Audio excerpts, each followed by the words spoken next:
અંતિમ સંસ્કાર, જે આ કળિયુગની હકીકત છે. મારા જીજાજી કુબેરનાથ પાસે પોતાના નામની જેમ અડગ સંપત્તિ હતી. રોકડા રૂપિયા અને બેંક બેલેન્સની તો કોઈ ગણતરી જ હતી નહીં. જોકે મારા જીજાજીએ અમુક સંપત્તિ પોતાના દીકરાઓના નામ કરી દીધી હતી, જેથી ટેક્સથી બચાવી શકાય. પરંતુ એ પણ હકીકત હતી કે કરોડોની સંપત્તિ મારા જીજાજીએ પોતાની પાસે જ દબાવીને રાખેલી હતી. મારા જીજાજીના 3 દીકરા હતા અને બધાના લગ્ન થઈ ગયા હતા. બધાના ઘરે પણ બાળકો હતા. પૌત્ર પૌત્રીઓ પણ જુવાન થઈ ગયા હતા. 65 વર્ષની ઉંમરમાં જીજાજીનું શરીર પણ ઘણું દુબળું અને સાજો થઈ ગયું હતું. આ ઉંમરમાં તેઓ કામ તો નહોતા કરી શકતા, એટલા માટે વેપાર ચલાવવાનું કામ તેમને પોતાના દીકરાઓને સોંપી રાખ્યું હતું. ઘરે રહીને પણ વધારે પડતો તેઓ આરામ કરતા અથવા તો થોડી વાર બહાર હરવા ફરવા નીકળી જતા. તેમનું શરીર બિલકુલ દુર્બળ થઈ ગયું હતું, પરંતુ આ ઉંમરમાં પણ તેમનો અવાજ એકદમ બુલંદ હતો. તેમના એક પડકાર પર ઘરના બધા ઊભા રહી જતા. બીમારીઓથી ગ્રસ્ત થઈ ગયા હતા, પરંતુ આજ સુધી એમને પોતાની સંપત્તિના ભાગ કર્યા ન હતા.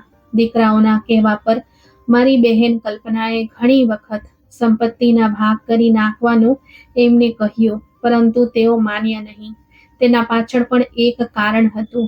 એમના 3 દીકરાઓએ તેમનો વેપાર સંભાળીને રાખ્યો હતો. જો તેઓ સંપત્તિના ભાગ કરી નાખે તો ધંધાના પણ ભાગ કરવા પડે. પછી તેમના દીકરાઓ સાથે મળીને વેપાર સંભાળવાનું તો દૂર, એકબીજા સાથે રહેવાનું પણ પસંદ ના કરત અને ભાઈઓ વચ્ચે એકતા જ ન જળવાઈ રહે. તેથી આ બધું વિચાર કરીને તેમણે મિલકતનો ભાગ પાડવા સંબંધી કોઈ નિર્ણય લીધો ન હતો. જ્યારે દીકરાઓ ભાગની વાત કરતા તો મારા જીજાજી એકદમ ભડકી જતા અને કડકતા અવાજમાં તેમને ખીજાઈ જતા. દીકરાઓનું મોઢું ત્યારે તો બંધ થઈ જતું, પરંતુ તેમને પીઠ પાછળ 3 દીકરા પોતાના પિતાને ખૂબ જ કોસતા રહેતા. મર્યા પછી આ બધી ધન સંપત્તિ પોતાના સાથે લઈને જવાના છે શું?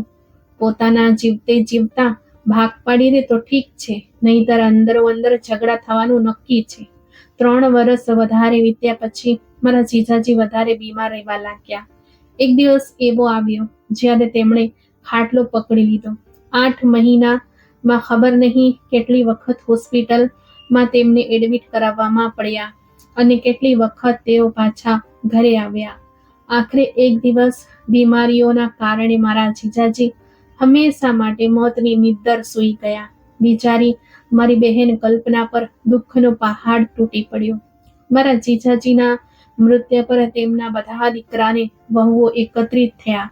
આમ તો 8 મહિનાથી તે બધા પણ એ જ રાહ જોતા હતા કે ક્યારે તેમના પિતા આ દુનિયામાંથી જતા રહે અને ત્યારે તેમની સંપત્તિના ભાગ પાડવાની વાત કરવામાં આવે.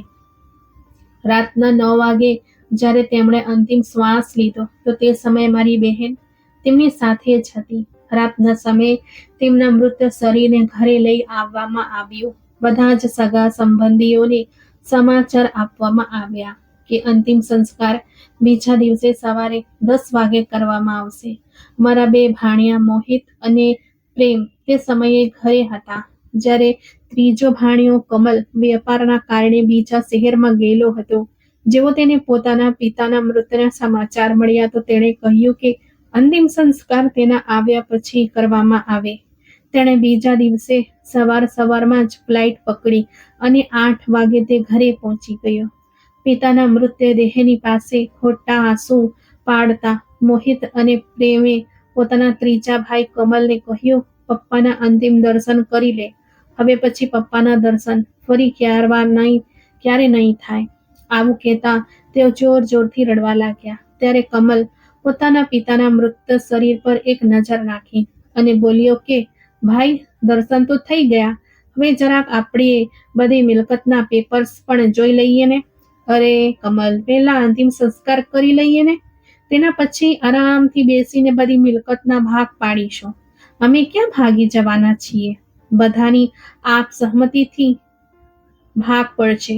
મોહિતે જે કહ્યું એટલે પ્રેમે પણ આ વાતમાં સહમતિ દેખાડી. જ્યારે કમલ સહેમત થયો નહીં અરે ભાઈ, આટલી જલ્દી કરવાની શું જરૂરત છે? અંતિમ સંસ્કાર તો થોડી વાર પછી પણ થઈ જશે, અને ક્યાં લાશ સળી એટલી વારમાં સડી જવાની છે? સૌથી પહેલા મને એ કહો કે મારા ભાગમાં કેટલી સંપત્તિ આવશે? એટલે મોહિત બોલ્યો, એમાં પૂછવાની શું વાત છે? અરે, આપણે 3 ભાઈઓ છીએ તો સંપત્તિના 3 બરાબરના ભાગ થશે. આટલું સાંભળતા જ કમલ ગુસ્સામાં બોલ્યો, અચ્છા, વેપાર સંભાળવાનું બધું કામ હું કરું છું. હંમેશા ટૂર પર હું જાઉં છું, ક્યારેક એક શહેરમાં તો ક્યારેક બીજા શહેરમાં. અને તમે બંને શું કરો છો? ખુરશી પર બેસીને આરામ કરો છો? તમે એસીમાં બેઠા બેઠા આરામ કરો અને હું તડકામાં બહાર ભટકતો રહું, છતાં તમને બરાબરનો ભાગ જોઈએ છે. તમારા બંને કરતાં મને થોડો વધારે ભાગ મળવો જોઈએ. આમ પણ હું નાનો છું. નાના ભાઈને દરેક વસ્તુમાં હિસ્સો થોડો વધારે જ મળવો જોઈએ. કમલની આ વાત સાંભળીને મોહિત પણ ગુસ્સામાં આવી ગયો અને બોલ્યો, બિલકુલ નહીં. આ કોઈ ચોકલેટ વેચવાની વાત નથી કે તને નાનો ગણીને એક ટુકડો વધારે આપી દઈએ. હું અલગ અલગ ટેક્સને ઝીણવટતાથી જોઉં છું. ટેક્સ, જીએસટી અને એક્સાઇઝ ડ્યુટી કઈ રીતે બચાવી એ બધી મને જ ખબર છે. અને જો હું આ બધા ન જોત તો અડધી કમાણી તો ટેક્સ ભરવામાં નીકળી જાત. મારું કામ બધા કરતાં મુશ્કેલ છે, તો એક હિસાબેથી તો મને વધારે મિલકત મળવી જોઈએ.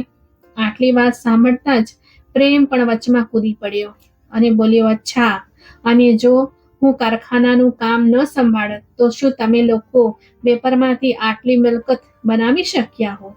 એ હિસાબથી તો મને સૌથી વધારે ભાગ મળવો જોઈએ. હવે તો 3 જણાએ ઘોષણા કરી દીધી કે સૌથી પહેલા મિલકતનો ભાગ થશે, તેના પછી જ અંતિમ સંસ્કાર કરવામાં આવશે. મારી બહેન ગમગીન થઈને પોતાના પતિના મૃતદેહ પાસે બેઠેલી હતી. તેમની આ હાલત જોઈને હું બોલી, અરે નાલાયકો, પોતાના પિતાનો દાહ સંસ્કાર તો કરી લો. બધાને પિતાની મિલકતના માં પોતાના ભાગની ચિંતા છે. પોતાના પિતાના મૃત શરીરના અંતિમ સંસ્કાર વિશે કોઈ પણ વિચારી નથી રહ્યો. તમારો આ ઝઘડો તો સમાપ્ત થતો દેખાતો જ નથી, પરંતુ તમારા આ ઝઘડાથી તમારી માં ઉપર શું વીતી રહી હશે એ કોઈએ વિચાર્યું છે? કોઈએ તેની મરજી જાણવાની કોશિશ ના કરી કે તે શું ઈચ્છે છે? ત્યારે પ્રેમ બોલ્યો, અરે માસી, મિલકતના ભાગ પાડવા વિશે મમ્મીને શું પૂછવાનું? મમ્મીને શું કહેવાનું હોય? તેમને તો અમે જેવું કહીશું તેઓ માની જશે, અને અંતિમ સંસ્કાર આજે નહીં તો કાલે થઈ જવાના જ છે. પહેલા અમને એક નિર્ણય પર પહોંચવા તો દો. પરંતુ બેટા, સૌથી પહેલા જે કામ જરૂરી છે તે કરવું જોઈએ. વિધિ વિધાનથી પિતાના અંતિમ સંસ્કાર કરવા એ દીકરાનું કર્તવ્ય હોય છે. પહેલા પોતાની ફરજ પૂરી કરો, ત્યાર પછી હક માટે લડજો. પોતાની માસીની આટલી વાત સાંભળતા જ કમલ જોરદાર અવાજમાં બોલ્યો, બધા લોકો કાન ખોલીને સાંભળી લો. મિલકતના ભાગ તો આજે જ અને હમણાં જ થઈને રહેશે. એક વખત અંતિમ સંસ્કાર કરી નાખ્યા તો પછી કોઈના દિમાગની શું ખબર પડે? ક્યાંક ફરી જાય તો?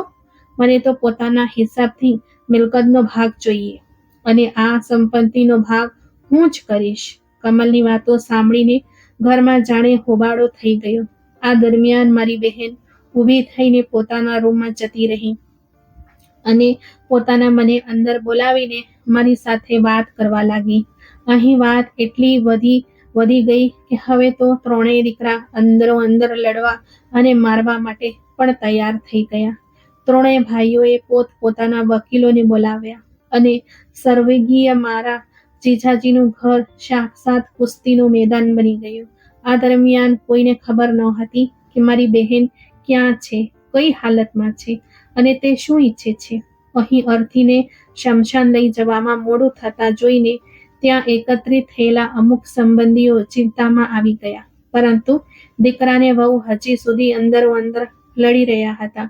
મિલકતના ભાગની સમસ્યાનો કોઈ સમાધાન નહોતો નીકળી રહ્યો. જોતા જોતામાં સાંજ થઈ ગઈ ત્યારે એક ગાડી તેમના ઘરની બહાર આવીને ઊભી રહી અને અમુક લોકો મારા જીજાજીના નિર્જીવ શરીરને ઉપાડીને લઈ જવા લાગ્યા. આ જોઈને બધા લોકો હેરાન રહી ગયા.